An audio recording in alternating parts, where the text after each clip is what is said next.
Boa noite, a paz do Senhor Jesus, seja com a tua vida, com a tua casa.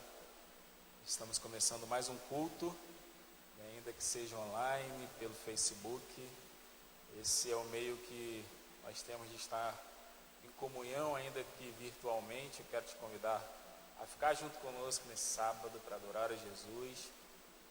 Convida aí seu filho, seu pai, sua mãe, todos os seus parentes para estarem com a gente. A gente vai estar falando hoje sobre o custo do discipulado.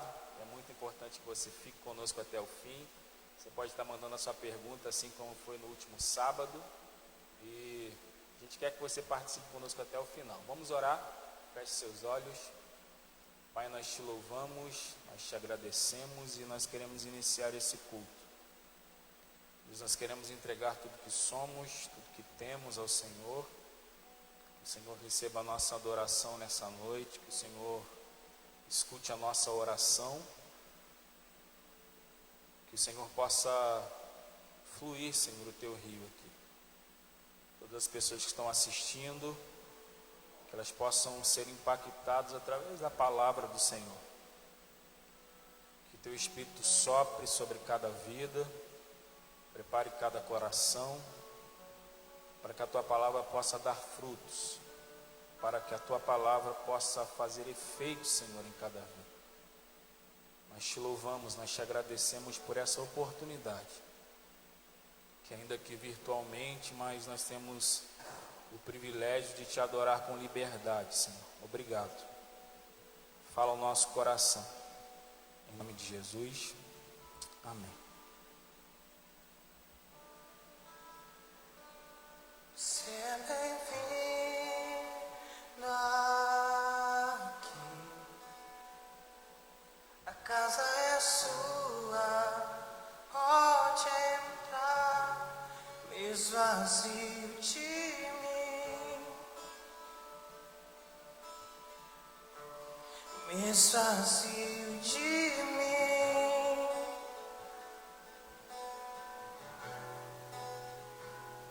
Sopra teu vento aqui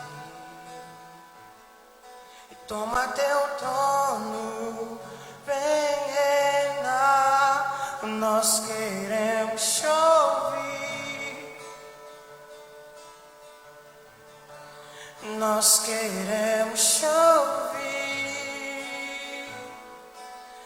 Espírito Santo, essa casa é sua casa, nós deixamos ela pra você. Jesus,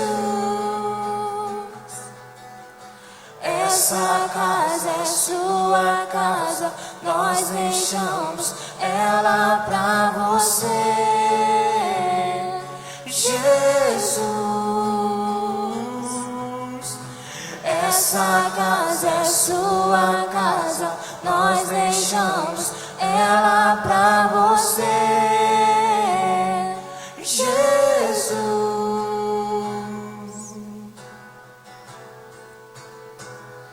você é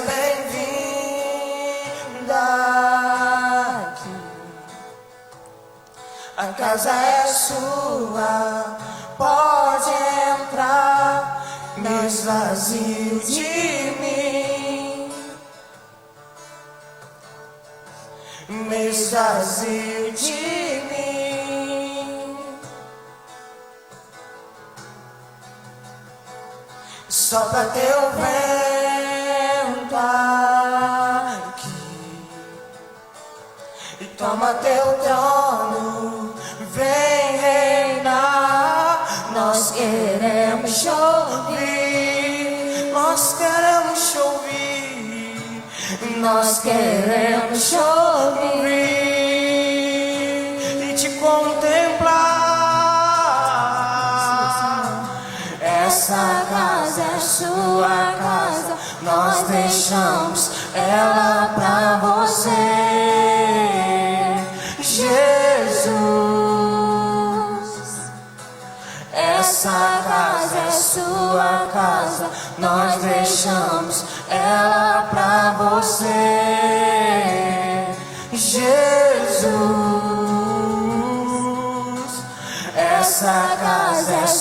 sua casa, nós deixamos ela pra você. Jesus, apareça, que o teu nome cresça, enche este lugar, enche este lugar. Apareça, que o teu nome cresça, vem me incendiar, vem me incendiar.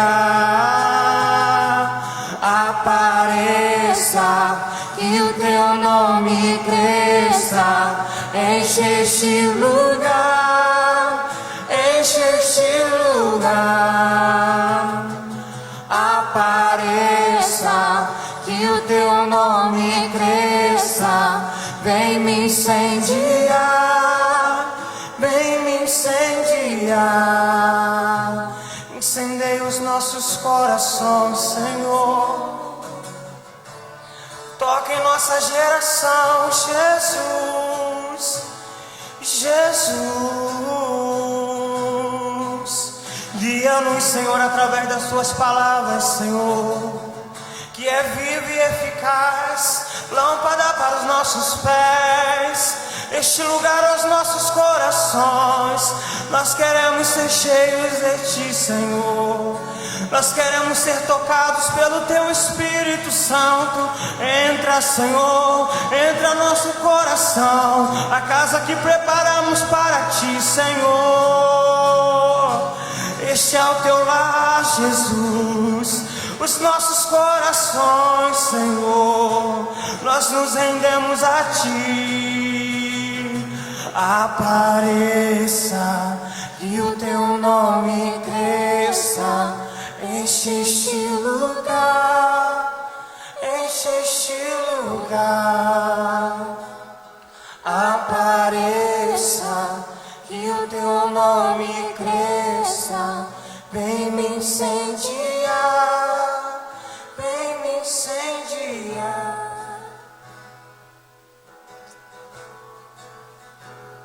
Incendeia-nos, Senhor. Incendeia-nos, Senhor. Em meio às circunstâncias ao qual enfrentamos neste mundo, nós sabemos que Tu és o Senhor, Tu és Deus, Senhor. Tu pode nos livrar de tudo a qualquer momento, Senhor. Mas sabemos que toda a prova está debaixo da Tua graça, da Tua mão toda poderosa, Senhor. Por isso nos rendemos a Ti, Senhor, e dizemos quem Tu és para nós, ó Pai. Tu és o Rei da glória e não há outro como Tu, Jesus. Santo, forte Deus, todo-poderoso, o Yeshua, o Yeshua. Eu não consigo entender o que eu fiz pra merecer o Rei que homem se tornou e os meus pecados suportou.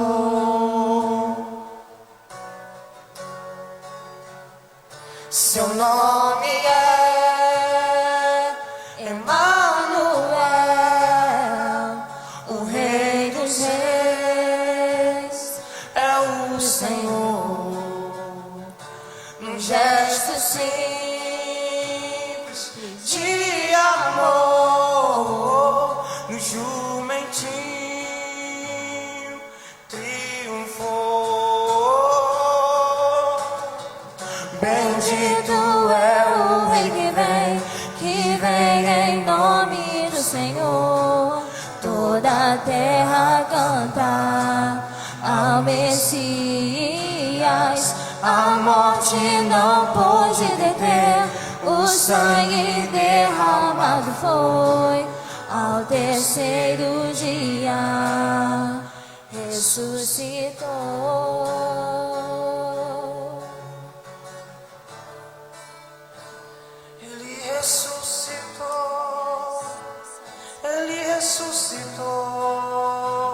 Seu nome é Emanuel, o Rei dos Reis é o Senhor. No gesto simples de amor, no jumentinho, no triunfo.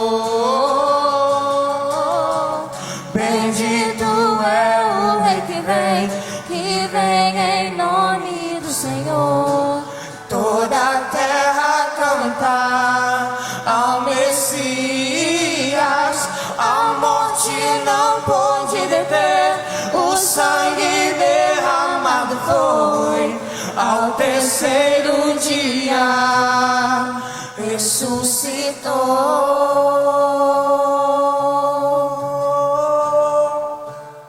Ele ressuscitou por nos amar. Ele ressuscitou. A morte não pode deter o seu amor. A morte não pode deter o nosso Senhor. Jesus, Jesus. Se você estiver nos ouvindo neste momento, você pode levantar um clamor a Ele. Você pode entregar toda a sua confiança nele. Que dias melhores virão pelo poder do santo nome de Jesus. Você pode exaltar a Ele no seu lugar e cantar a Ele, Yeshua, Yeshua, Yeshua. Glória seja ao Rei, glorioso Salvador. Yeshua, Yeshua. Glória seja ao Rei, glorioso Salvador. Yeshua, Yeshua. Glória seja ao Rei, glorioso Salvador. Yeshua, Yeshua. Glória seja ao Rei, glorioso Salvador. Bendito é o Rei que vem em nome do Senhor. Toda a terra canta ao Messias. A morte não pôde deter, o sangue derramado foi. Ao terceiro dia ressuscitou.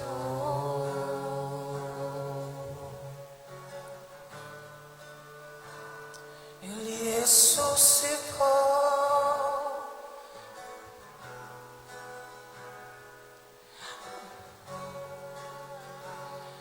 O Espírito Santo vem nos conduzir neste momento, Senhor. Com toda a palavra que será ministrada, Senhor. Nós estamos aqui por causa do Teu santo nome, Jesus. Porque Tu és santo, Tu és incomparado, Senhor.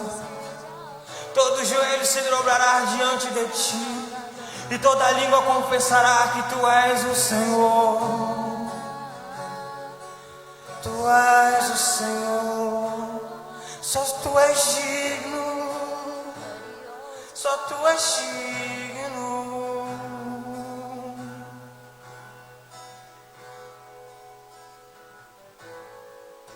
Digno desta canção, só Tu és, Senhor. Digno do meu louvor, só Tu és, Senhor. Digno da minha vida, Tu és, Senhor. Oh, eu sou Teu. Oh, eu sou Teu.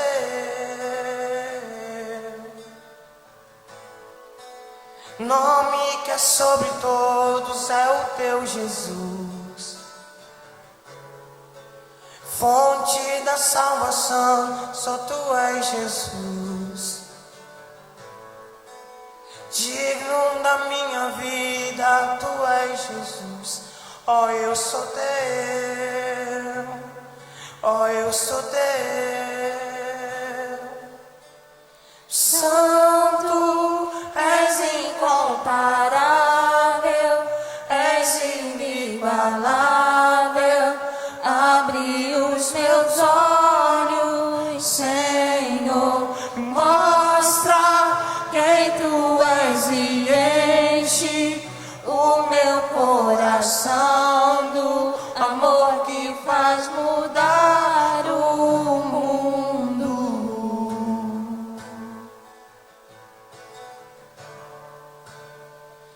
Jesus,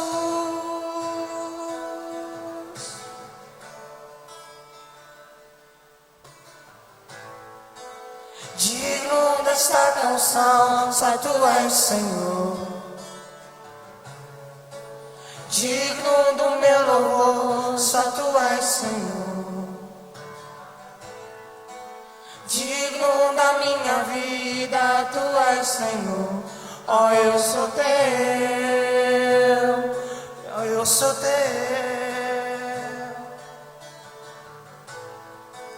Nome que é sobre todos é o teu Jesus. Fonte da salvação, só tu és, Jesus. Digno da minha vida, tu és, Jesus. Ó, eu sou teu, ó, eu sou teu. Santo, és incomparável, és inigualável.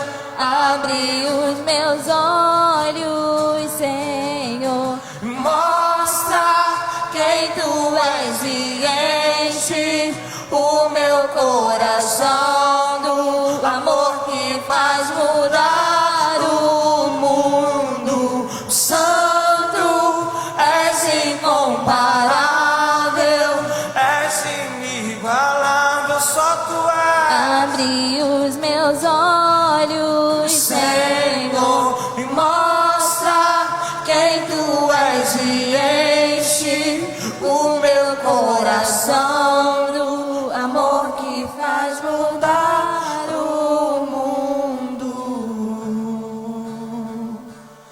Jesus, muda-nos, Senhor, transforma-nos, Senhor. Muda a nossa geração, Senhor, de jovens. Nos transforma, Senhor, a cada dia.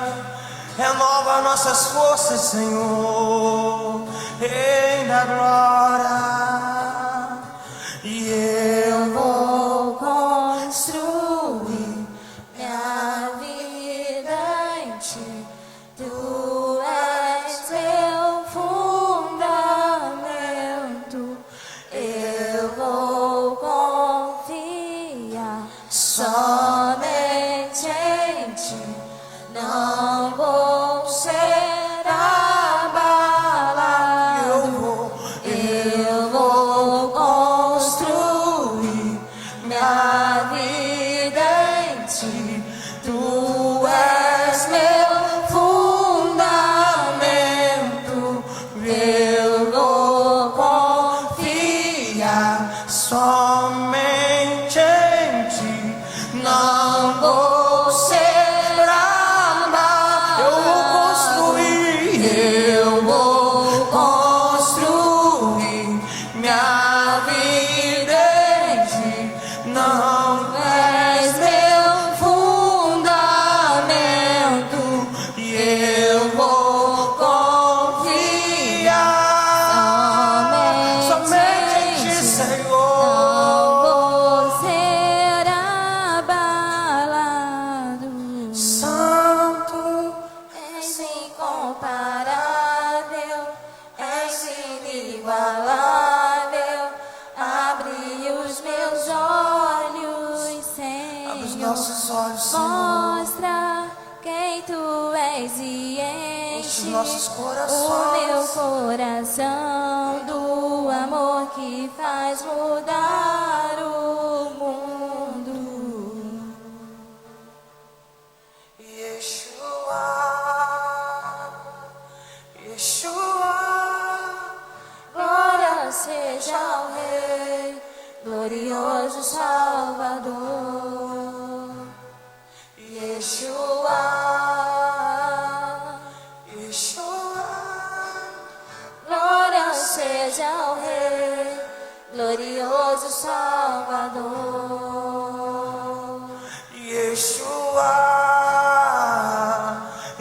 Yeshua, glória seja ao Rei, glorioso Salvador. Yeshua, Yeshua, glória seja ao Rei, glorioso Salvador.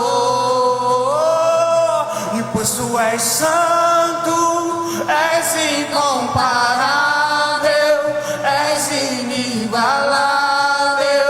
Abre os meus olhos, Senhor, e mostra quem tu és e enche o meu coração do amor que faz mudar o mundo.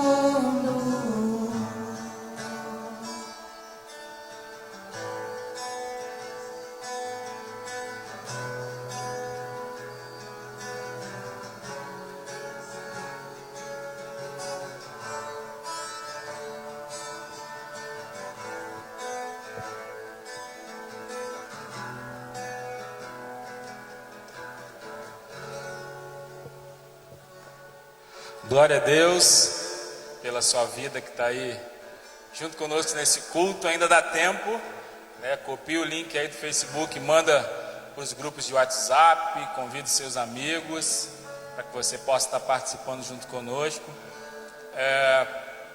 Esse é o nosso culto, né? Essa é a forma da gente, em meio a essa quarentena, estarmos em comunhão. Então não perca essa oportunidade, querido. São poucos minutos. Sai do WhatsApp, deixa um pouquinho o Instagram de lado, tira aí as notificações do WhatsApp para que você possa estar de fato conectado com a palavra de Deus que vai ser liberada aqui. Amém? Agradecer o Ministério de Louvor, a dupla.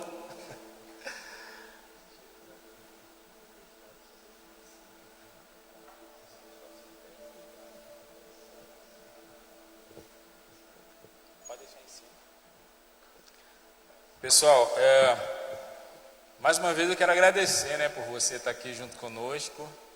Hoje a gente vai estar falando sobre o custo do discipulado.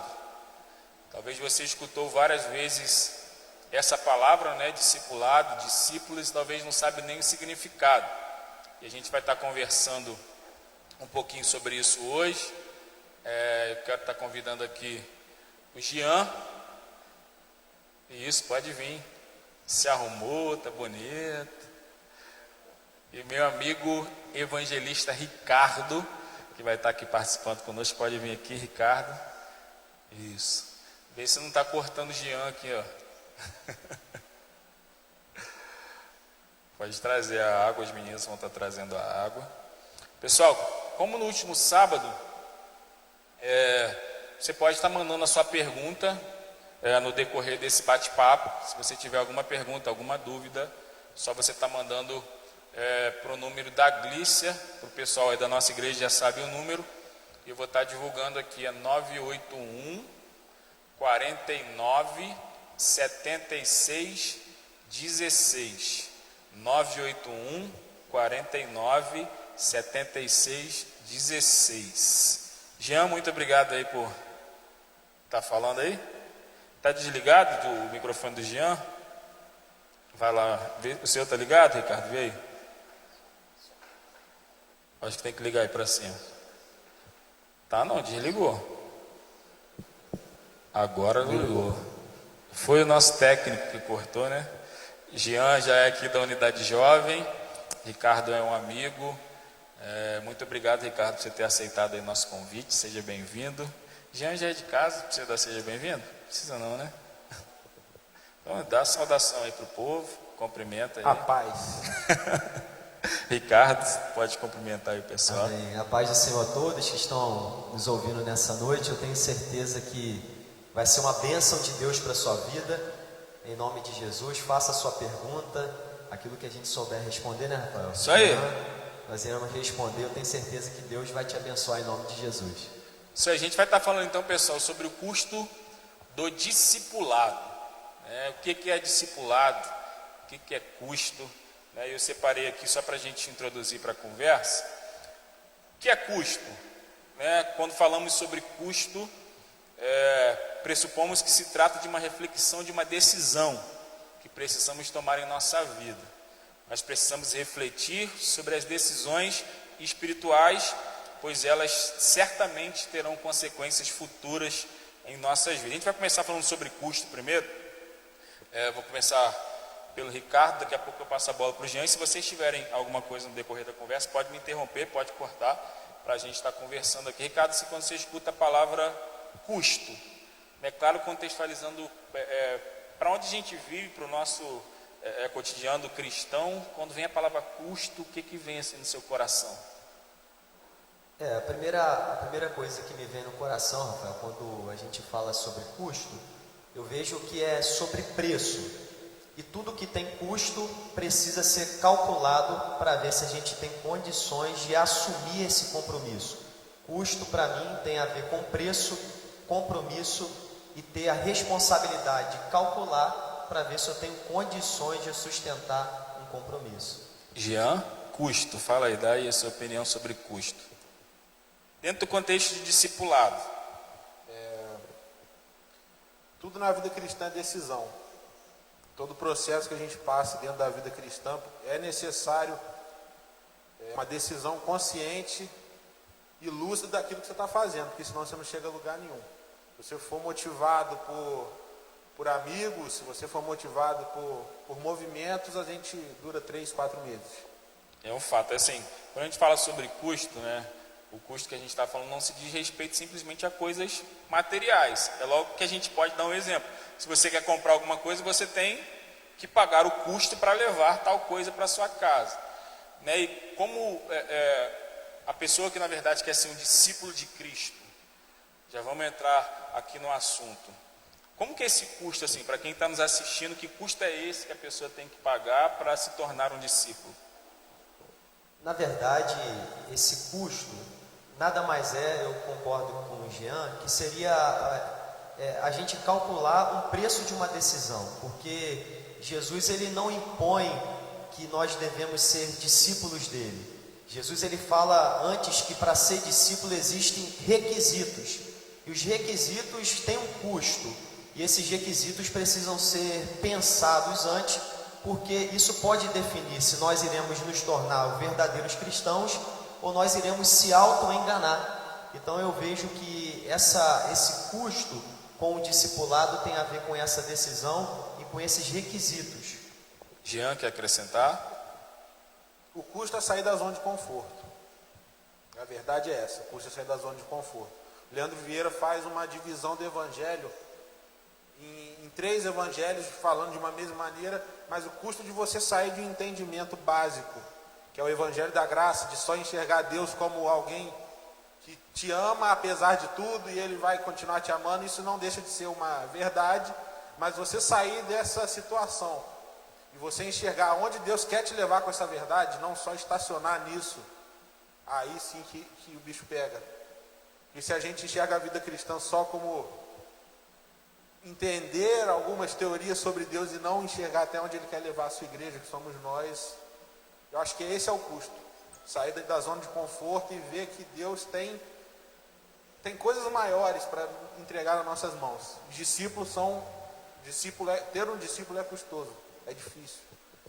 Sim, eu vou estar lendo um texto aqui, já recebi a primeira pergunta, daqui a pouco a gente já vai passar para as perguntas. Você que está na sua casa, abra aí a sua Bíblia, seu smartphone, Lucas capítulo 14, versículo 25.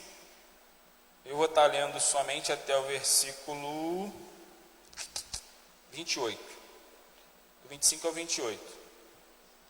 Diz assim, grandes multidões acompanhavam, e ele voltando-lhes, disse: se alguém vem a mim e não aborrece ao seu pai, e a mãe, e a mulher, e os filhos, e os irmãos, as irmãs, e a sua própria vida, não pode ser meu discípulo.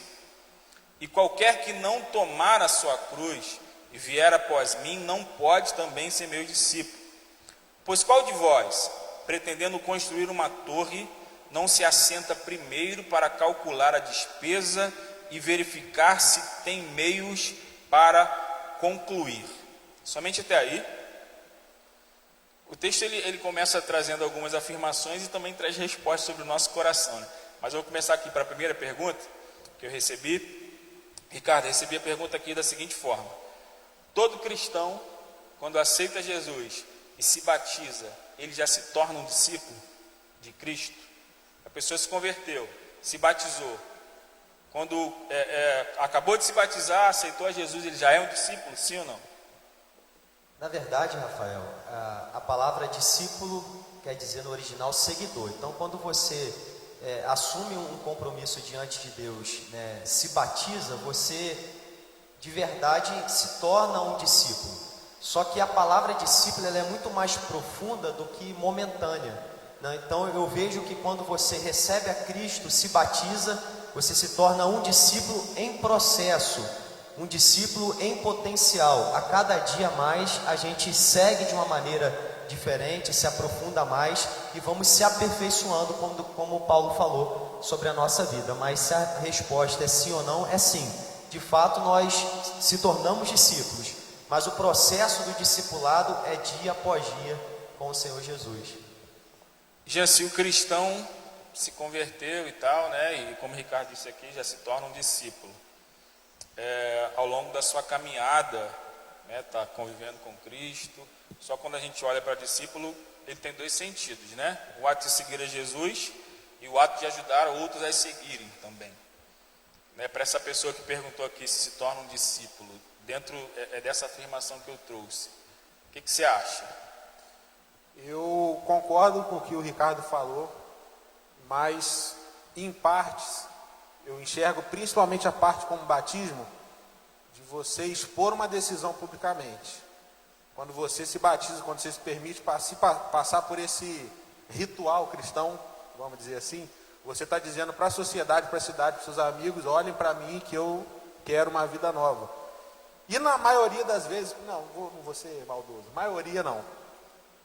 Em algumas vezes, algumas pessoas, mesmo passando por essa decisão, por esse processo cristão, as pessoas simplesmente não mudam de vida. A pergunta da pessoa foi mais relacionada a vir aceitar a Jesus, ter uma frequência na igreja. Eu acho que isso tudo faz parte, mas não é a essência da questão, sabe? Eu acho que isso faz parte, não só faz parte, como é imprescindível. Uma pessoa não consegue ser cristã de verdade, não consegue passar por esse processo de discipulado sem ter essas disciplinas básicas, responsabilidade, frequência de cultos, se está envolvido em ministério, células, enfim. Mas eu acho que a essência é a mudança de caráter. A essência, uma pessoa só pode se considerar discípulo de Cristo se tem a Jesus como exemplo e se permite passar por esse processo. E Jesus usou o exemplo de abandonar a família, quer dizer, abandonar traumas do passado, esquecer da história, pode ser a mais complicada que for, mas é simplesmente largar essa história e substituir a história dela mesma pela história de Cristo. Isso é ser discípulo. Então, assim, para a gente resumir para essa pessoa, e me ajudem Ricardo e Jean também, por exemplo, ela mandou mais um trechinho aqui. Por exemplo, a pessoa se batizou, frequenta uma célula, frequenta um culto, mas esse preço, esse custo, aos olhos humanos, né, enxergando humanamente falando, ela não está nos padrões cristãos, vamos falar assim. É claro que a gente não pode julgar, mas vem na igreja e não tem aquele compromisso. Ou a pessoa peca, ou a pessoa vive de uma forma secularmente falando. Essa pessoa, quando aceita Jesus, se batiza, ela é um discípulo? Vamos aí, quem quiser responder. Só pelo fato dela ter se batizado? Se batizou e frequenta uma igreja. Eu acho que falta muito ainda. Se é só isso, a pessoa pode vir aqui 30 anos... Só para melhorar assim, para você responder. A pessoa vem na igreja, vem no culto, adora Jesus, dá o seu dízimo, mas ele não cumpre os requisitos que a Bíblia diz que a gente tem que cumprir. Por exemplo, um jovem vem à igreja, mas tem uma vida sexualmente ativa, mas ele se batizou e aceitou Jesus. A vida cristã se baseia em ter, como eu disse anteriormente, ter Jesus como exemplo e dia após dia ir substituindo. É lógico, é um processo custoso e doloroso, mas se qualquer pessoa, de jovem a velho, se essa pessoa não passa por esse processo de dia após dia substituir os seus hábitos a sua personalidade, o seu caráter, pelo caráter e personalidade de Jesus Cristo, a pessoa pode morar dentro da igreja, que não vai estar seguindo o caminho do discípulo. Ricardo, acrescenta aí. Biblicamente, a gente respondendo com respaldo bíblico, Mateus 16, ele fala sobre os requisitos, que aquele que quiser vir após mim, ele precisa negar a si mesmo, assumir a sua cruz, que significa responsabilidade. Augusto Nicodemos, ele diz que a cruz de Cristo, o cristianismo, não é um convite para a gente subir numa escada e cada degrau tem uma prosperidade na nossa vida, mas ele diz que o convite de Jesus, quando assumir a sua cruz, na verdade é assumir o seu lugar de morte diante de uma sociedade para ter uma nova vida com Cristo. Então, aí que entra os padrões que Jesus ele estipula para ser discípulo. Eu vejo que uma pessoa, quando ela toma uma decisão de ser batizada, ela está escolhendo morrer para o mundo e ter uma nova chance, uma nova vida com Cristo. Agora, se essa pessoa, após ser batizada, ela leva uma vida leviana de qualquer maneira, ela pode ser chamada de tudo, menos de seguidor de Cristo. Seguidor é imitar os passos do seu mestre. Existe uma tese do Talmud que vai dizer que os discípulos daquela época que seguiam os rabinos, eles eram cobertos pela poeira dos pés do rabino. Isso tinha uma intenção de dizer que os passos que os rabinos andavam, os mesmos passos que eles pisavam, eram os passos que os discípulos tinham que pisar. Então, se eles não pisassem nos mesmos passos, era como eles tivessem uma simpatia, gostassem do rabino, mas de fato não tinham comprometimento. Então, eu acho, Rafael, que essa pessoa auto-cigana, né, acaba tendo uma imagem de cristão, mas é aquele joio que é necessário crescer junto com o trigo e que vai ter uma divisão no momento do juízo. Assim, eu não sei se vocês têm percebido, principalmente na nossa geração, as pessoas frequentam igrejas e infelizmente tem muito líder que coloca o ser humano como centro de tudo. Ele pode fazer tudo que Deus continua amando. Sim, ele pode fazer tudo e meio que ele se torna o centro do mundo, né, para essas pessoas assim, que infelizmente têm caminhado para esse evangelho. Qual assim a direção e a reflexão que vocês podem trazer? Vamos lá, Jean. Primeiro de tudo é estudar a palavra. Primeiro de tudo, para a gente fugir desse evangelho barato e nojento dessa geração, é estudar a palavra. Eu acho que não existe vida cristã, a gente está falando sobre bases, né? Eu acho que não existe vida cristã se você não tem um fundamento na sua fé. É com peso no coração que hoje a maioria das igrejas, se entrasse um pregador dizendo um versículo exatamente o contrário do que está escrito na palavra, ele receberia mais glória a Deus do que um misericórdia. É triste isso. Eu falo isso porque eu vejo isso desde a pessoa mais nova, mais velha. Então, primeiro de tudo, para fugir desse evangelho é necessário parar tempo de estudo, você ler a Bíblia por você mesmo, você pegar estudos de pessoas que são reconhecidamente sérias, pastores. Ele citou Augusto Nicodemos, eu sou apaixonado naquele homem. Muito bom. E outra coisa, o segundo passo é como Paulo disse em Gálatas. Estava lendo ali, Paulo ele ficou irritado com os Gálatas, quando ele disse que de uma forma tão rápida, vocês já esqueceram o evangelho que foi pregado a vocês. Paulo até termina aquela passagem dizendo: eu queria estar com vocês para alterar meu tom de voz, para que vocês vissem que eu queria gritar com vocês, dar uma chacoalhada, porque a igreja brasileira como um todo tem aceitado tanta nojeira dentro dos seus fundamentos que é complicado. E cada fundamento errado gera uma construção final errada. Gera desabamento, gera acidentes, isso, lógico, transferindo para um contexto espiritual. Mas eu acho que é basicamente isso. A grande questão, por exemplo, tem muita gente que quer que Jesus se encaixe no padrão de vida dela. Não que elas não querem elas não querem pagar o custo de fato para viver uma vida, né? Jesus virou um amuleto.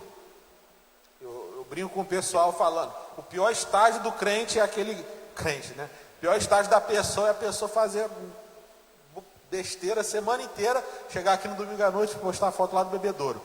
Hoje é dia de agradecer. Vamos só agradecer. A pessoa a pessoa vem domingo na igreja, aí jejua Deus segunda, terça e quarta, quinta peca, aí jejua sexta para vir no domingo, aí fica nessa bola de neve e não se encaixa, não cresce, né? Não tem um romper na sua vida e fica naquela mesmice. Então a gente pode afirmar, vou pegar pesado com vocês um pouquinho, que o crente, vou melhorar a pergunta, a gente pode afirmar que nem todo crente é discípulo? Sim ou não? Sim. Jean? Com certeza. Então tem muita gente que está frequentando o culto e não é discípulo Tem de gente Cristo. que sabe disso, tem gente que não sabe. Tem gente que acha que é discípulo, acha que está seguindo direitinho, mas é aquilo, se a pessoa consegue sair desse lugar de eu vou ser levado por ventos de doutrina ou pelo que os outros falam comigo, para não, deixa eu ser um pouquinho mais independente nessa parte, ver o que está escrito na palavra, ver se o que o pregador ou qualquer pessoa que está falando comigo está falando realmente a palavra ou está falando, ou está viajando. Eu acho que é sair desse nível raso para conseguir ter uma certa independência e saber se está trilhando ou não esse caminho. Ricardo, para quem não sabe, que ainda não é discípulo, o que falar para essa pessoa que está nos assistindo, não sabe se é discípulo, não sabe em qual posição essa pessoa está? Na verdade, eu quero melhorar o que eu disse aqui. Eu acho que a pessoa que é crente, ela é discípulo. Quero melhorar, eu quero que você entenda isso com muito carinho. A gente sempre vai ser discípulo, Jean e Rafael, sempre vai ser discípulo. A palavra discípulo quer dizer seguidor. Ou a gente pode ser discípulos de Cristo verdadeiramente dentro de requisitos, e nisso a gente consegue saber se nós estamos no molde que o Senhor lhe deixou através da sua palavra, ou então isso vai revelar na verdade a que tipo de segmento ou seguidores nós somos. A gente sempre vai seguir algo na nossa vida. Agora o que vai determinar se nós estamos seguindo a Cristo ou não, é aquilo que diz a palavra dele. Por exemplo, se talvez alguém está escutando isso hoje e você leva uma vida totalmente contrária à palavra de Deus, você não está sendo discípulo de Cristo. Você pode estar sendo discípulo de um amigo, você pode estar sendo seguidor de uma moda, de ser simpatizante de uma igreja bonita, de um som bonito, mas discípulo de Cristo é pagar o preço, é renunciar, é assumir a sua cruz, é um convite para a morte. Então, se existe alguém que está com dúvida se é um discípulo verdadeiro ou não, é só você reparar se aquilo que você faz é o que Jesus faria. Porque se nós somos discípulos, nós somos imitadores do nosso discipulador. Jesus finaliza no texto que a gente leu, versículo 26, o fim, quando ele acaba de falar de família, ele fala o seguinte: ninguém pode ser o meu discípulo se não aborrecer a sua própria vida. Então eu não posso ser um discípulo de Cristo se eu não aborreço a minha vida. O que você entende disso, Jean? O ser humano não vale nada. A verdade é essa. Ninguém vale nada. E enquanto a gente não entender isso, a gente não vai ter coragem de soltar a nossa própria vida. Se a gente não tiver coragem de entender isso, reconhecer, porque às vezes a gente nem sabe por que Jesus teve que morrer na cruz. A gente se acha tão bom, a gente se acha tão legal, que a gente às vezes esquece quão ruim a gente é de verdade. Então, olhando por esse lado, Jesus tocou na ferida da humanidade toda, não foi só da... Vale a pena lembrar que Jesus, nesse texto aqui, tinha uma multidão, né, escutando ele pregar. Recebi mais uma pergunta aqui, ó. A pessoa religiosa, aspas, pode ser considerada um discípulo de Cristo? Aí depende do que ela quer dizer com ser religiosa. Essa pergunta que já foi até respondida. Ser religioso, se essa pergunta estiver considerando que ser religioso é cumprir horários, ter frequências, dar o seu dízimo, não atrasar, se isso é ser religioso, não é ser discípulo de Cristo, porque o discipulado não tem a ver com práticas e repetições de comportamento, mas sim com mudança de caráter. Quer acrescentar algo, Ricardo? Eu concordo com o Jean e eu vejo que a religiosidade a gente tem que tomar cuidado. Porque existe a religiosidade que os homens denominam e a religiosidade que Cristo ele estabeleceu. A religiosidade que Cristo estabeleceu é de boas práticas com os órfãos, viúvas, etc. Mas isso não quer dizer que eu sou discípulo, porque discípulo não é uma prestação, eu sou um pouquinho, não, é por inteiro. Jesus, quando ele chama, ele faz o convite para o discipulado, como o Gianni disse, ele faz um convite para uma entrega inteira, uma intensidade. Então eu vejo que se a gente estabelecer uma religiosidade humana, como às vezes seja o teor da pergunta, isso de fato não torna um discípulo. Mas eu vejo que todo discípulo, ele acaba fazendo aquilo que o seu Senhor faz. Então, se a gente olhar para a prática da religiosidade que Cristo falou, isso muda um pouco o cenário da pergunta. Lucas 14, 27 vai falar o seguinte, outra pergunta, e vou estar lendo o versículo e vou falar a pergunta para vocês. Qualquer que não tomar a sua cruz e não vier após mim, não pode ser meu discípulo. O que Jesus queria falar, né, ou trazer para essa multidão quando ele fala, qualquer que vier e não pegar a sua cruz, não pode ser meu discípulo. Jesus, ele sabia da missão dele, né? Jesus, citando o seu próprio Eu acho que a pessoa quer propósito, saber que cruz é essa que ela tem que... não, citando o seu próprio propósito, Jesus, ele estava transferindo, então, a visão que ele tinha para a galera que ele estava respondendo ali. O que isso quer dizer, como eu enxergo? A nossa cruz é simplesmente renunciar os nossos motivos, as nossas desculpas. Eu vejo como exemplo prático, por exemplo, a gente, vou pegar pesado. Pode falar. Às vezes uma pessoa tem um trauma de infância. Às vezes uma pessoa tem um trauma de não conseguir confiar em ninguém porque, não sei, às vezes o seu pai rejeitou ela a infância inteira. Meu irmão, se você quiser seguir o evangelho de verdade, seguir o discipulado, a sua cruz vai ser parar de sentir pena de você mesmo e simplesmente falar, Jesus já perdoou o meu pai que me rejeitou.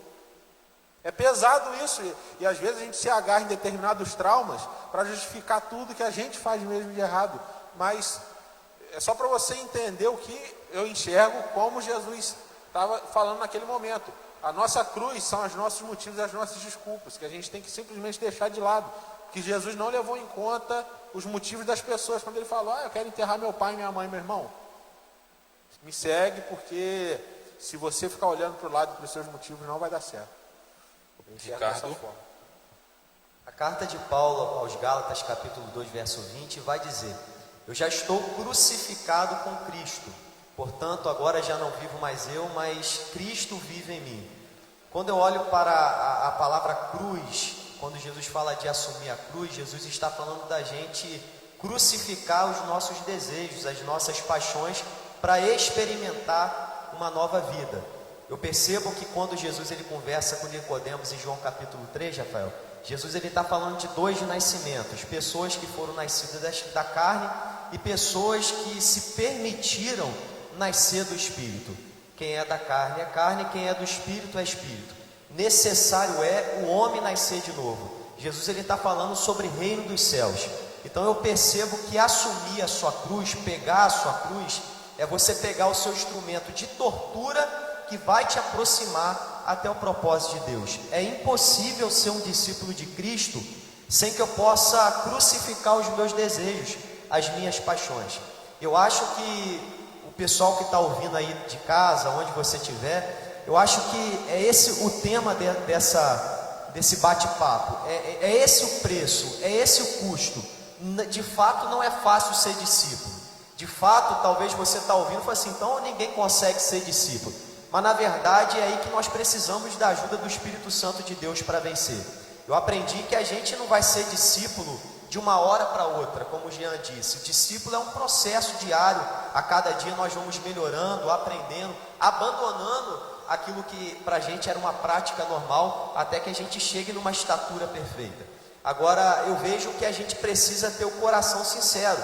A gente não pode querer não ter uma identidade com Cristo. Eu quero ser um discípulo, eu vejo que essas perguntas têm sido isso. Talvez tem pessoas que dentro da igreja se acham discípulos porque frequentam, porque são religiosos, não perdem culto, não deixam de dizimar, faz a obra de Deus, mas eu vou sempre defender isso. O discipulado está muito acima disso, Rafael. O discipulado é uma atitude, uma decisão muito firme, que a gente tem que entender que a vida que nós iremos levar com Cristo é uma vida de morte, é uma vida que nós iremos rejeitar as coisas do mundo para viver uma vida com Deus lá em cima. Então, o discipulado, assumir a cruz, é assumir a sua morte, porque a cruz foi instrumento de morte e de tortura para Cristo. E se nós queremos ser discípulos, nós iremos passar pelo processo do Calvário. Vamos, Jean. Tá pensando? Concordo. Deixa eu ler o próximo versículo para a gente continuar. Pessoal, para você que está aí e não conseguiu salvar o número do WhatsApp, é 981 49 76 16. E para você que quer mandar pergunta, manda aí também na live, nos comentários, que o pessoal separa e encaminha para a gente estar lendo aqui. Versículo 28. Eu acho isso muito interessante, que Jesus fala para essa multidão. Ele fala o seguinte: pois qual de vocês, pretendendo construir uma torre, não se assenta primeiro para calcular a despesa e verificar se tem meios para concluir, para não suceder, versículo 29, que tendo lançado os alicerces e não a podendo acabar, todos os que a virem zombem dele. O que vocês entendem dessa afirmação de Jesus para aquela multidão que estava ali escutando o seu sermão? Eu acho que ninguém entendeu nada na hora que Jesus falou isso. Eu tive dificuldade para entender, eu li várias vezes. A gente às vezes tem dificuldade, mas o pessoal, então, Jesus parecia meio viajado às vezes, que ele falava umas coisas do nada. A gente só entendia depois. Eu imagino que aquela multidão às vezes até ficasse um pouco... Ele fala de morrer. O pessoal às vezes devia achar Jesus meio louco. Mas a gente enxergando assim de longe aquela situação, eu consigo enxergar da seguinte forma. A gente até agora só focou na parte do discipulado, olhando Jesus como o mestre direto. Realmente Isso. ele é, tudo bem. Ele é o mestre. E nessa época então ele era o mestre, porque ele estava em carne e osso na terra. Vamos tentar jogar um pouquinho para um lado prático, do como funciona o discipulado hoje, levando em conta essa passagem. Hoje, como é que funciona o discipulado? Nós enxergamos Jesus como exemplo, como alvo a ser alcançado em todas as áreas da nossa vida, mas como Paulo disse, naquela parte das dores de parto, como o próprio Paulo passou por um discipulado, tanto aos pés de Gamaliel, como aos pés daquele, como é que fala o nome do profeta que ele ficou na casa depois que ele... Ananias. Paulo foi discipulado antes de começar o seu ministério. E ele foi discipulado não pelo próprio Cristo, porque o Cristo já tinha subido. Hoje nós somos discipulados por pessoas à imagem e semelhança de Cristo. Então, se a gente enxerga essa parte como uma construção de um processo, como uma caminhada, né? O Jesus usou a analogia como uma obra a ser construída. Nós, seja na hora de discipular ou na hora de ser discipulado, nós precisamos olhar para pessoas de confiança, que já estejam em uma construção, usando o exemplo que Jesus usou, uma construção mais edificada que a nossa, para saber onde ela errou, onde ela acertou, e tentar caminhar por esse lado. É lógico que eu costumo falar, a nossa vida não é para ser um livro aberto, mas também não pode ser um tesouro escondido a 7 chaves. A gente precisa de pessoas de confiança, e principalmente nesse processo de discipulado, uma construção que, como Jesus falou, não vai ser objeto de zombaria mais para frente. Eu acho que nós precisamos entrar nesse processo de mãos dadas com alguém mais experiente que nós, para que a gente possa trilhar um caminho mais correto e ter essa construção que Jesus falou. No versículo 30 ele ainda conclui dizendo: esse homem começou a construir e não pôde acabar. Esse é o motivo da zombaria. Provavelmente não tinha um mestre de obras junto com ele. O mestre de obras é o que? Alguém mais experiente que a gente, alguém que seja objeto da nossa confiança. E só para abrir um parênteses, eu acho que uma das coisas que mais aumenta a maturidade de um cristão na vida cristã é você olhar para a sua vida, para o seu ciclo e falar: eu tenho discípulos. Não muitos, porque senão você não vai conseguir cuidar. Mas se você tiver aí 3, 4 pessoas que você considera, e que elas também te considerem alguém mais experiente, e param para te ouvir, eu acho que isso aumenta a maturidade, por você ter responsabilidade sobre a vida de pessoas. Eu acho isso maravilhoso. Ricardo, estou lendo aqui, pedir para você responder. Ricardo, como se tornar um discípulo de Cristo e influenciar a minha geração? Essa é a pergunta. Amém. Respondendo à pergunta, como me tornar um discípulo de Cristo e influenciar a minha geração? Isso é muito fácil. É permitir que o Senhor trabalhe na minha vida. Que Ele seja não só aceitar a Jesus como pessoa, mas permitir que Ele seja Senhor. E quando a gente fala de Senhor, é Ele assumir o controle da nossa vida. E eu vejo que tem pessoas que querem ser influenciadores, pessoas que querem incendiar uma geração, mas que o domínio da sua vida está na sua própria mão. Existem áreas da vida que não permitem ser cuidadas. Irmão, eu queria que você prestasse atenção nisso, porque ser discípulo não é fácil. Ser servo de Cristo não é fácil, porque o próprio livro de Gálatas, a carta de Gálatas fala, capítulo 5, fala que existe uma luta entre a minha carne e o meu espírito. Então eu vejo que para a gente ser um discípulo de Cristo, a gente precisa não ser como o jovem rico, que quando Jesus te pedir algo de você que é muito importante para você, você diga não para ele. Para ser um verdadeiro discípulo, você precisa estar apto para dizer o sim para Cristo. Você precisa abrir o seu coração por completo e não pela metade. Quando isso acontecer, eu vejo que as coisas irão acontecer de forma cotidiana. Você vai começar a influenciar pessoas sem perceber. Por quê? Porque quem vive você agora já não é você, mas é o Espírito de Deus que controla os seus passos.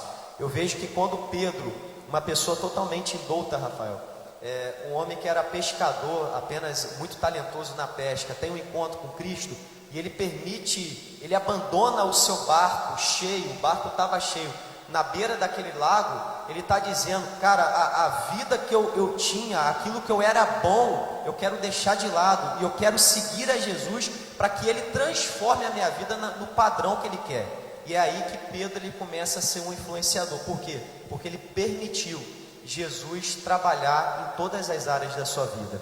Você que fez essa pergunta, eu tenho certeza que Deus ele está tocando isso no seu coração, porque Ele tem um propósito muito grande na sua vida. Eu sinto Deus falar que eu nem sei quem fez a pergunta. Apenas deixe o Espírito Santo te guiar. Eu aprendi que para uma pessoa sobreviver numa enchente, ela não pode nadar contra a correnteza. Ela precisa confiar, deixar o seu corpo leve para essa correnteza te levar para caminhos seguros. Então, quando a gente é resistente com o Senhor, é impossível o Espírito Santo de Deus operar de forma dominante na nossa vida.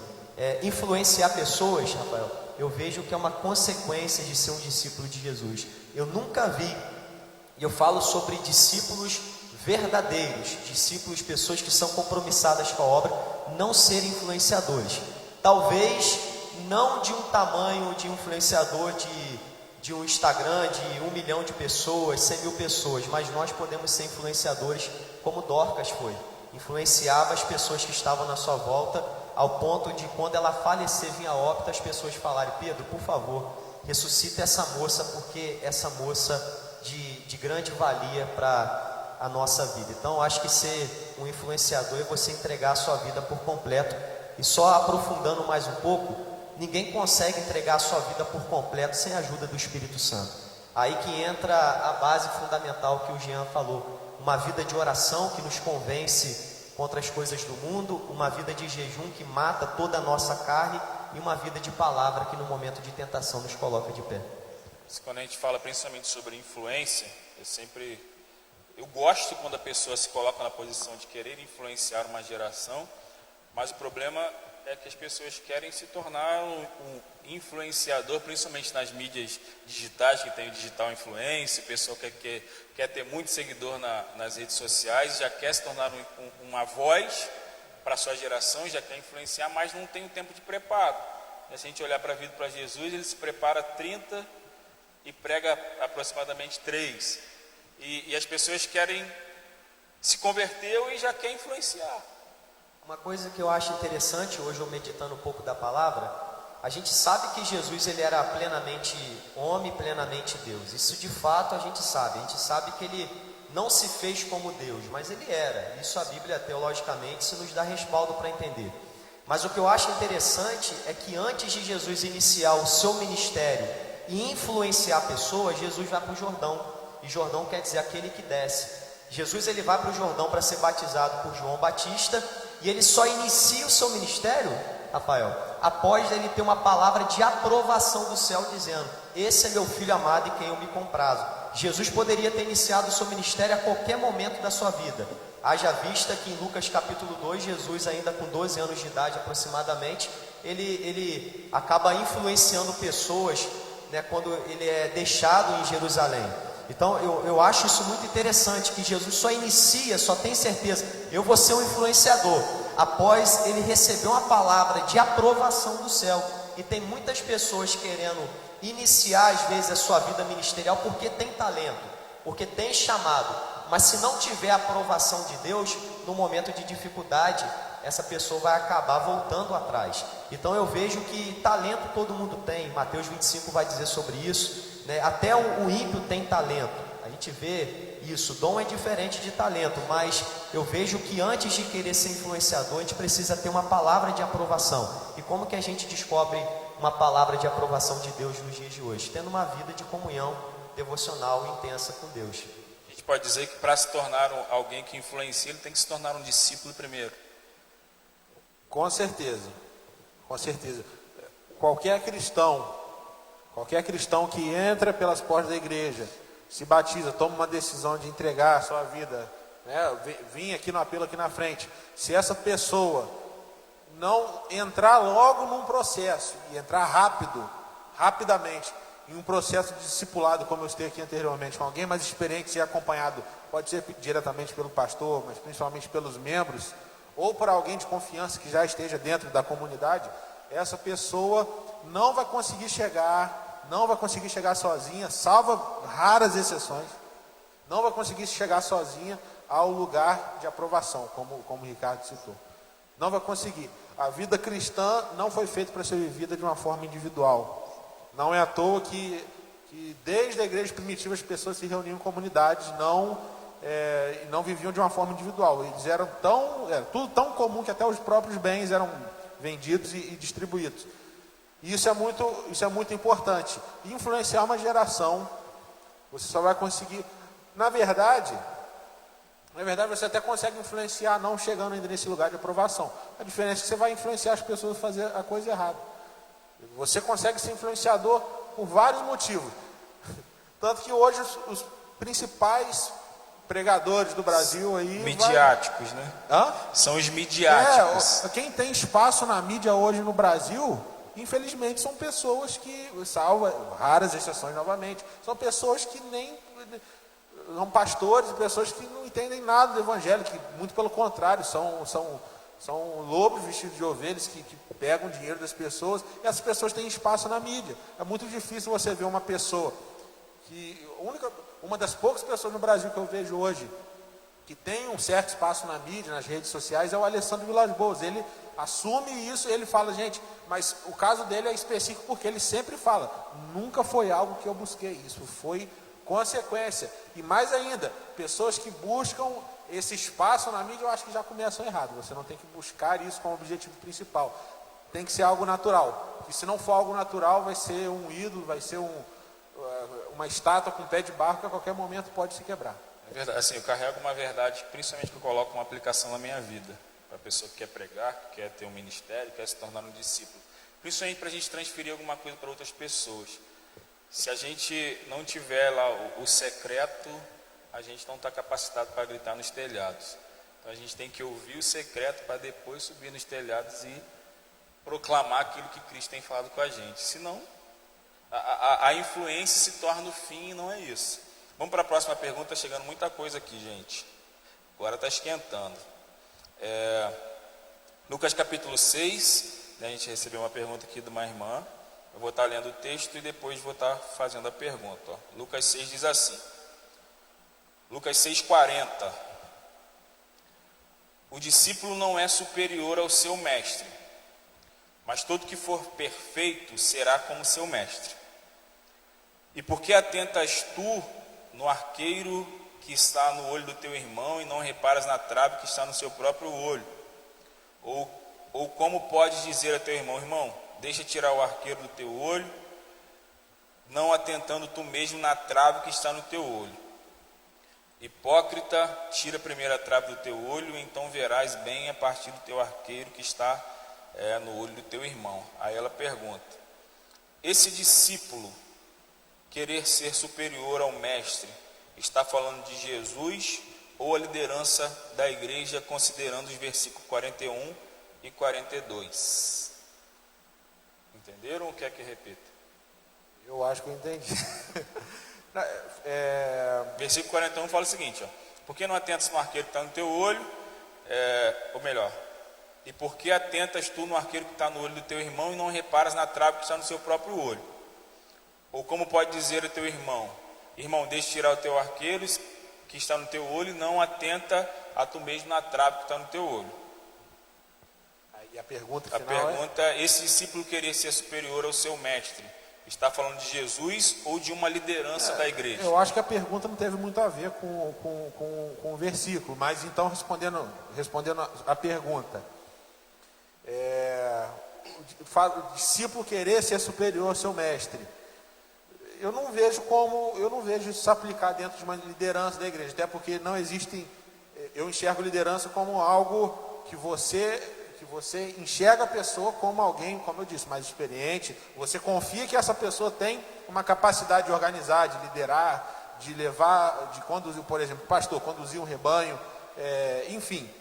Uma pessoa aí vai perguntar, a pessoa querer ser acima do líder, melhor que o seu, eu não vejo dessa forma, até porque lideranças são constituídas e derrubadas na maior parte das vezes quando tomam atitudes erradas. Quando uma liderança começa a perder o respeito, começa a perder essa legitimidade, porque a legitimidade de uma liderança é dada pelo respeito, não por algo imposto. Não existe liderança imposta. Lideranças impostas são ditaduras ou monarquias, que passavam de pai para filho, enfim. Eu não vejo dessa forma.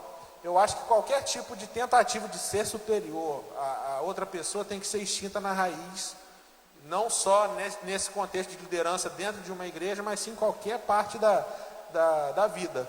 Eu só não entendi a relação entre o versículo e a pergunta. Ela fala o seguinte aqui depois no fim, ó: querer não fala que quer, fala que não mas dá sentido de que pode querer ser. Eu fiquei meio perdido também. Eu vejo o seguinte, que todo verdadeiro discípulo, ele reconhece a sua posição. Todo verdadeiro discípulo reconhece a sua posição. Isso tem muito mais a ver com lealdade e deslealdade. Existe um livro até com esse tema. Já li, muito bom. Que é muito bom, muito bom. E ele fala que todo discípulo que ele tem um desejo, ele se sente melhor do que aquela pessoa, na verdade aquele sentimento não é de discipulado. Aquele sentimento, às vezes, até de prepotência. Quando a pessoa fala assim, se eu tivesse lá, eu poderia ser melhor. Isso é uma deslealdade no sentido original da palavra. E se a gente trazer para dentro da Bíblia, de Gênesis a Apocalipse, todos os verdadeiros discípulos, eles reconheciam o seu posicionamento. Josué era uma pessoa tão influente como Moisés foi. A gente reparar a história de Oséias, que era Josué, desde quando ele era Oséias, até ele ser chamado de Josué, e depois que ele entra para dentro da terra prometida, a gente vê um discípulo com grande potencial. Eliseu foi um discípulo que fez mais milagres do que o seu Senhor, mas todo bom discípulo e verdadeiro reconhece a sua posição e o seu tempo de se tornar discipulador. Esse que é um problema. Às vezes as pessoas não conseguem entender esse tempo, essa aprovação, e acham que pela sua habilidade estão prontos para executar, às vezes até um serviço melhor do que outra pessoa. Então, eu vejo que a gente tem que olhar para a nossa real capacidade, a real vida, tentando entrar um pouco do versículo aí, parar de olhar para a pessoa e olhar para a gente. Se Deus nos colocou na posição de discípulo, é porque ainda não chegou a hora de ser discipulador. Então eu vejo um pouco disso. Eu acho que nada tem que ser forçado, nada na vida cristã é algo imposto. O processo de você se tornar uma pessoa talvez mais conhecida, com cargos maiores dentro da igreja, é um processo natural. A Bíblia elogia quem tem um objetivo de crescer, mas em momento nenhum a Bíblia diz que esse deve ser o nosso foco principal. O nosso foco principal é se tornar cada dia mais semelhança de Cristo. Se você tem alguma divergência com a sua liderança, você não precisa querer derrubar a sua liderança. Até porque você não é obrigado a estar debaixo dessa liderança. Você pode simplesmente, por exemplo, trocar de igreja. Se a sua liderança você tem divergências de uma forma que atrapalhem a sua convivência com o seu pastor, com o seu líder, você não é obrigado. Você pode procurar pessoas que pensem de uma forma mais parecida com você. Lógico, depois de muito estudo e de uma decisão consciente. Porque igreja não é roupa. A gente não fica trocando Você não pode se rebelar. A grande questão, por exemplo, de uma pessoa não concordar com algumas características da sua liderança e trocar de igreja, eu acredito que essa pessoa nunca vai conseguir ficar em igreja nenhuma. Né? E cabe até da questão sobre o discípulo. Existe um ponto que eu aprendi apanhando muito, tropeçando, caindo e levantando e sendo discipulado e sendo corrigido. Para que a pessoa se torne um verdadeiro discípulo, ele precisa estar apto para entender o princípio da obediência. Se ele não obedece, principalmente o seu líder, se ele não está debaixo dessa verdade, ser obediente, não tem como se tornar um discípulo. Eu vejo que tem muito Davi escondido no meio do pasto. E quando eu falo de Davi escondido, eu falo de pessoas que são potencialmente extraordinárias para assumir posições.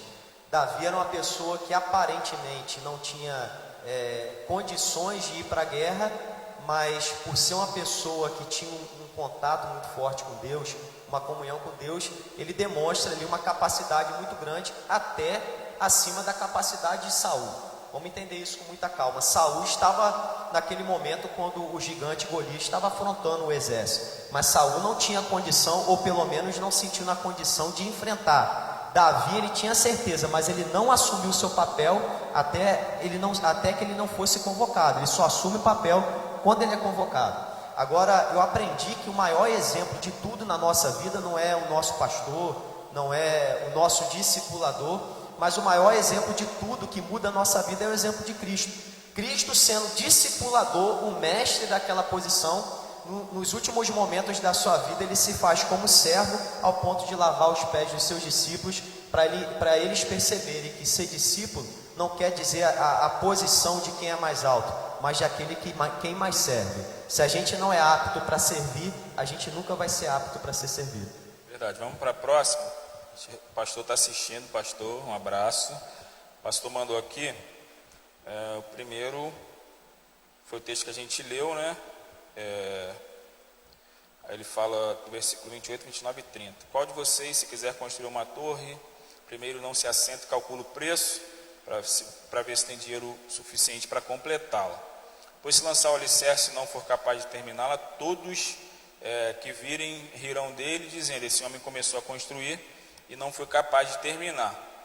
Na verdade, não é pergunta, ele traz aqui o que ele entende. Esse texto eu entendo que Jesus faz um alerta para pessoas que querem um ministério e não sabem o preço de ser um líder. Aí ele mandou mais uma aqui, Mateus 5, do 14 ao 16. Vocês são luz do mundo, não se pode esconder uma cidade construída sobre um monte, e também ninguém acende uma candeia e coloca debaixo de uma vasilha. Pelo contrário, coloca no lugar apropriado e assim ilumina todos que estão na casa. Assim brilhe a luz de vocês diante dos homens, para que vejam suas boas obras e glorifiquem ao Pai de vocês que está no céu. O que vocês entendem aí sobre Mateus 5, 14 ao 16, o texto aí do Luz do Mundo que o pastor mandou? Vamos, Jean. Eu acho que é justamente aquilo que eu falei anteriormente. O processo para você assumir determinadas posições, assumir determinados, pode ser também cargos dentro da igreja, você ser reconhecido como alguém, não apenas um discípulo ainda, mas alguém capaz de ser mestre de alguém, ou capaz de influenciar pessoas positivamente, eu acho que é um processo natural. Eu acho que é um processo natural. Se você tem alguma luz, alguma coisa que te faça capaz de lidar com pessoas, você vai naturalmente, sem precisar forçar, você vai iluminar o ambiente, você vai, como Jesus deu o exemplo, você vai ser uma cidade no topo do monte, você vai ser uma candeia que ilumina um quarto. É um processo natural.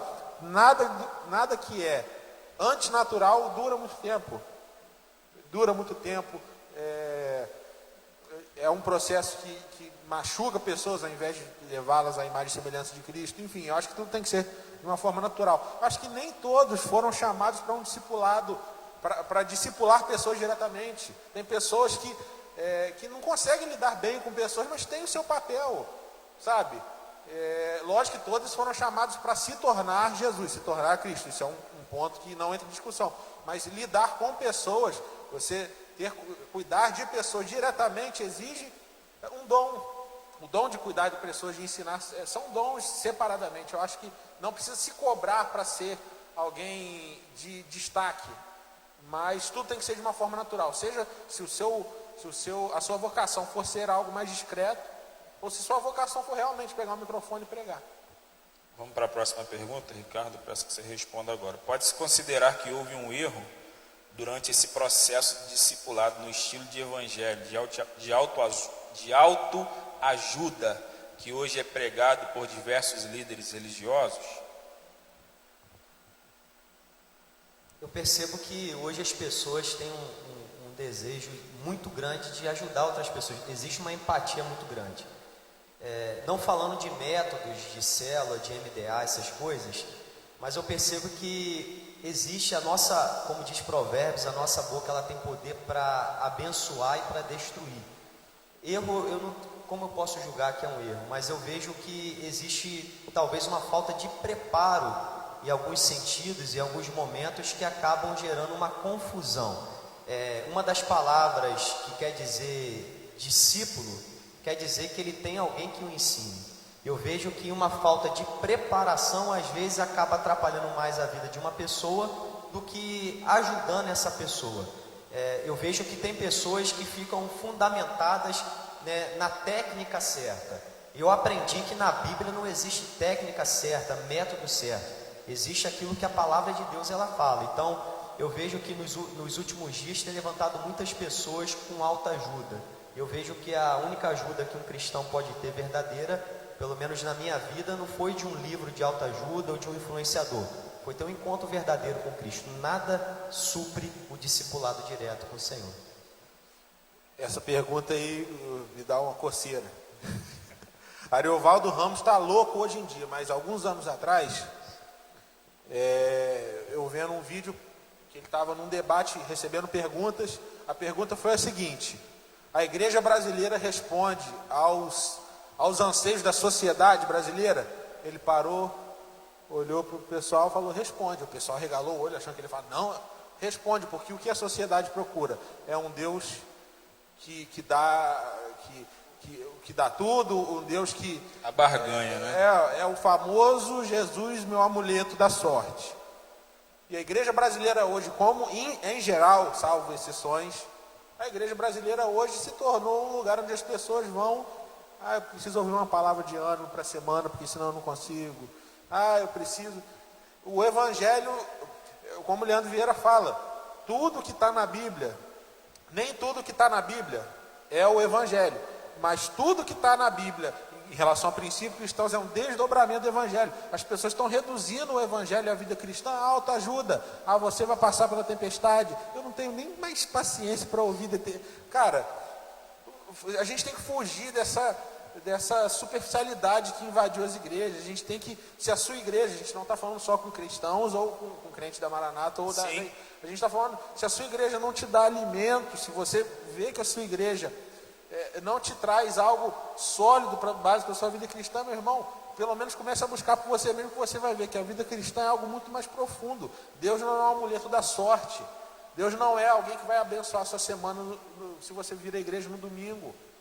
O evangelho é muito mais profundo só do que uma autoajuda. Essa questão da autoajuda caminha bem daquilo que a gente conversou aqui durante esse bate-papo. Toda pessoa que não está fundamentada na palavra, não tem relacionamento com a Bíblia, ela não entende de fato o real evangelho de Cristo. Não dá para entender se ela não se relaciona com a Bíblia. Por exemplo, a pessoa que tem 30 anos na igreja, não lê a Bíblia e só escuta pregações, ela não tem fundamento nenhum. Não sei se você concorda. Esses dias eu passei por uma situação muito interessante, e isso me faz pensar muito. Às vezes a gente está atrás de Jesus pelo que Ele pode fazer na nossa vida. O Evangelho não é somente isso. O Evangelho é um convite à salvação, né? Jesus, ele diz que aquele que quiser vir até Ele precisa se adequar a alguns princípios. E existem pessoas que emocionalmente se sentem bem por causa de pregações triunfalistas, pregações esperançosas, mas que às vezes não tem um conteúdo doutrinário que venha levar essa pessoa a uma metanoia, uma transformação da sua mente. O que eu acho, na verdade eu não acho, eu tenho certeza que essa pessoa não precisa de ajuda apenas emocional, se sentir bem emocional. Ela precisa se sentir salva quando ela olhar para a Bíblia e ela poder fazer uma comparação naquilo que Jesus ele estabelece como princípio para a salvação, como cotidiano, vida diária com Ele, para que ela possa se sentir bem. Eu vejo que a autoajuda é uma coisa, vamos colocar bem básica, bem supérflua. É uma coisa boa, vai fazer uma mudança, assim como as outras ciências, uma psicologia, isso tudo a gente estuda, sabe que é bom. Mas a verdadeira libertação que traz uma paz verdadeira é uma libertação que vem de Cristo para a nossa vida.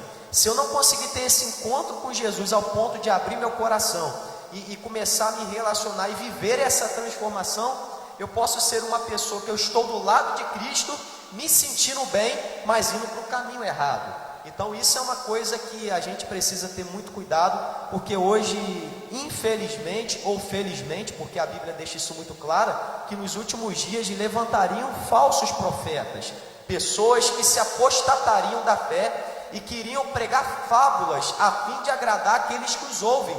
E a Bíblia vai dizer que muitos daqueles que o ouvem iriam gostar das suas pregações, porque eram pregações de facilidade, que não tem preço, que não tem renúncia, para que possa ter uma transformação. E que eu fico mais triste é que se a gente ligar as televisões da nossa casa e entrar dentro da internet, as pessoas que optam por uma porta larga são muito mais do que aquelas que optam por um caminho estreito de princípios e de doutrina de Deus.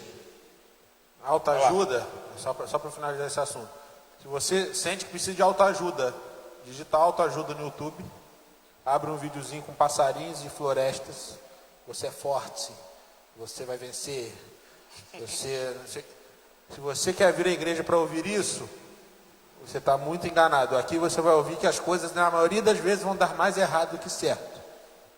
Esses dias eu estava no círculo de oração e quando estava acabando a oração, a gente fez aquele círculo um tempo atrás, né? Fez aquele círculo e um rapaz pegou a minha aliança de casamento, estava perto da mesa de oração, e o rapaz pegou minha aliança e veio revelar algo de Deus para a minha vida, e ele ficou um pouco sem graça, eu não quis ser rude com ele, mas eu quero te dizer essa história para você entender isso que eu estou dizendo.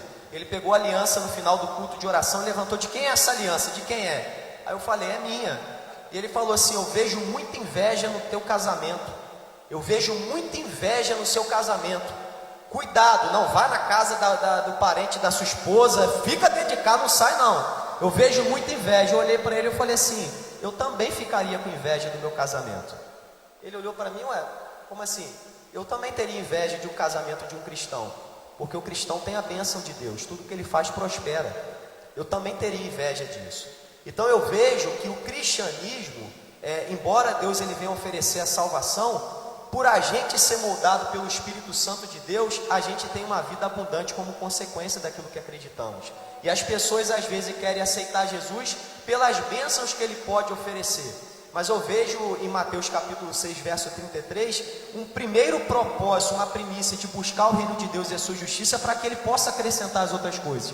Tem pessoas querendo inverter o versículo e querer tudo de Deus sem ter uma vida de compromisso e propósito. Aí que começa a dar nó na cabeça, aí a pessoa vem aqui hoje, vai lá amanhã, recebe a profecia ali que não cumpre e acaba ficando frustrado. Quer ter uma vida abençoada? Tenha Jesus no seu coração e o resto é consequência.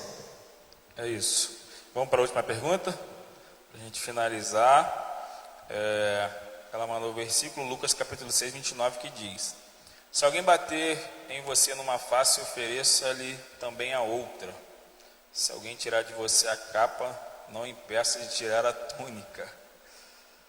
Aí ela pergunta: como em um mundo tão oportunista e muitas vezes egoístas, podemos cumprir essa direção dada por Cristo, já que nos dias de hoje, e até mesmo dentro da igreja, é dito o famoso jargão: não leva o desaforo para casa.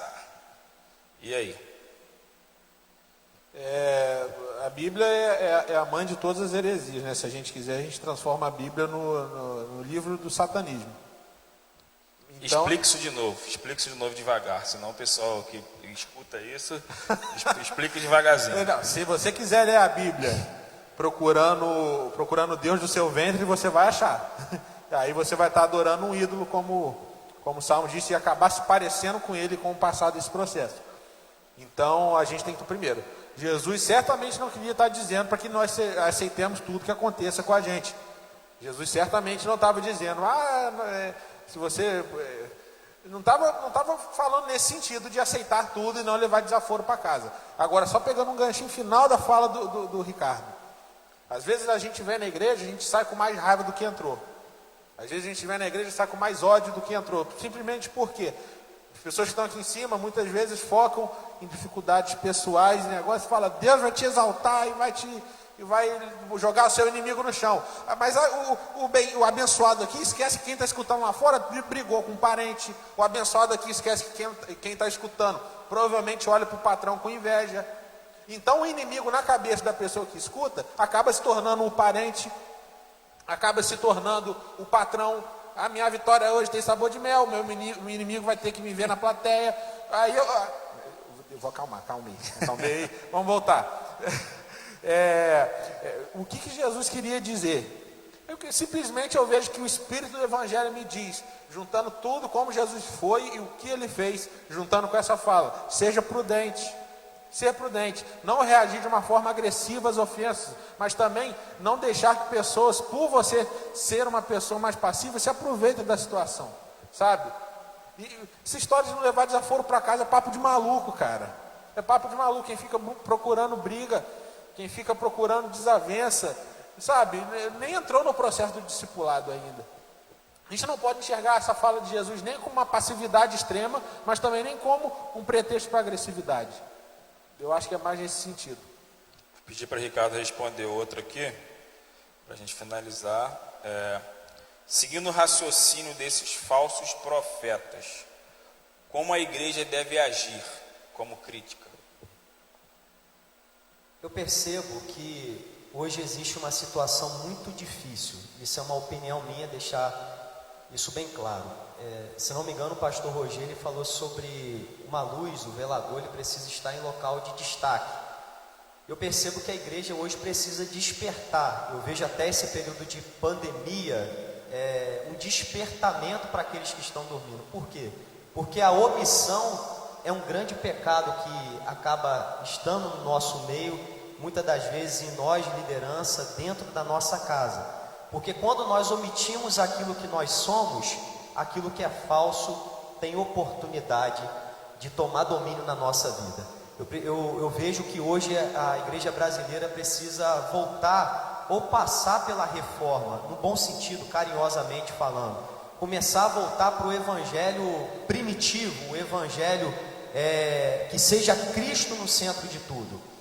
De fato, os falsos profetas, o espírito do anticristo, ele vai pairar, ele paira sobre a face da terra, e o falso só se manifesta quando nós não conhecemos aquilo que é verdadeiro. Eu me lembro uma vez que eu fui comprar um tênis, eu estava junto, não lembro, tem muito tempo, e quando a gente foi comprar o tênis, e o rapaz falou assim, eu quero um tênis da Nike, a moça falou, tem o último modelo aí, o tênis da Nike.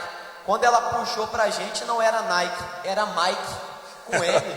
Eu olhei aquilo e falei, moço, mas isso aqui é falso. Não, não. E ele foi muito convincente. É o último modelo, é porque mudou aquilo ali. E não era Nike, era Mike. Mas eu só soube o que era falso, eu só soube acabar com aquela falsidade do cara porque eu tinha um conhecimento daquilo que era verdadeiro. E nós que somos cristãos precisamos passar de fato aquilo que é verdadeiro para que o falso não venha tomar espaço no nosso meio. Eu vejo que essa omissão precisa acabar, ainda que as igrejas estejam vazias, ainda que os templos, as células estejam reduzidas. Eu prefiro entrar no céu com a verdade do que ir para o inferno com uma mentira. É isso. Pessoal, a gente tem que terminar, já deu a hora. As considerações finais. Jean. Essa fala última do Ricardo aí foi maravilhosa. Eu acho que, para finalizar mesmo, tá? Não vou Finalizar falar muito, mesmo. não. A gente tem que parar de enxergar a denúncia do erro como rebeldia ou como insubmissão. Seja em qualquer esfera da sociedade. A gente tem que parar de enxergar. Se existe algo que vai contra o espírito do Evangelho, se vai contra o ensinamento de Cristo, nós temos que denunciar, seja de quem vier, cara. Seja de quem vier. Eu acho que a defesa ao Evangelho tem que ser maior do que a defesa à instituição. Entendeu? Eu acho que a defesa ao ensino de Cristo e ao próprio Cristo em pessoa tem que ser maior do que um medo de causar alguma coisa. É lógico que a gente tem que saber a forma e a maneira e o tempo certo de denunciar, para a gente não agredir as pessoas. Mas não deixe que você seja omitido ou intimidado por pessoas que, por ocuparem uma posição maior, digam que certas denúncias ou certos posicionamentos seus são rebeldia. Não, o Evangelho tem que ser defendido com sabedoria.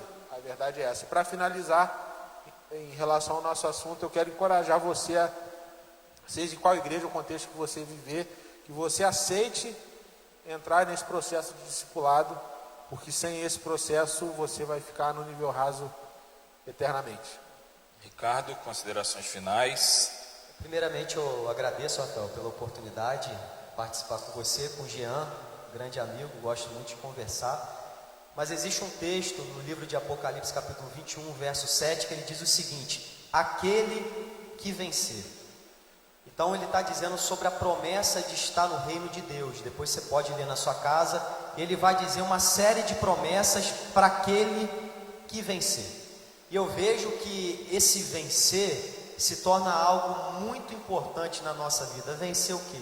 Vencer todas essas situações que nós iremos enfrentar no dia a dia. O próprio texto do evangelista Mateus, capítulo 24, vai dizer que nos últimos dias o amor de muitos esfriará, mas aquele que perseverar até o fim, esse vai ser salvo. Eu queria te encorajar que você pudesse perseverar, que você pudesse não cair no erro. Escute isso com muito carinho para finalizar. Um erro que eu já caí na minha vida, embora muito cedo, de comparar, de olhar para a pessoa que está do seu lado. A carta aos Hebreus, capítulo 12, vai dizer: olhando para Jesus, autor e consumador da nossa fé. Infelizmente o joio sempre vai crescer com o trigo. Seja você o influenciador da maneira certa. Se alguém está errando, faça a diferença, porque quando aquilo que é verdadeiro chegar, o que é falso vai ter que sair, bater em retirada. Então faça o seu papel, seja um cristão verdadeiro, vença essa luta, não se abata, não desista, porque como foi com o profeta Elias, quando ele entra dentro da caverna, achando que acabou, que era só ele que estava ali, ainda existiam muitas pessoas como ele, que não se dobraram diante daquela situação. Então é isso, pessoal, chegamos ao fim. Quero pedir desculpa se a gente não conseguiu responder a sua pergunta. A gente recebeu bastante pergunta. No próximo sábado a gente vai estar aqui de novo com um novo tema, que você marque aí no seu calendário, marque o horário para você estar aqui no próximo sábado, 7h30 com a gente. E amanhã o pastor Roger também vai estar fazendo culto a partir das 19 horas.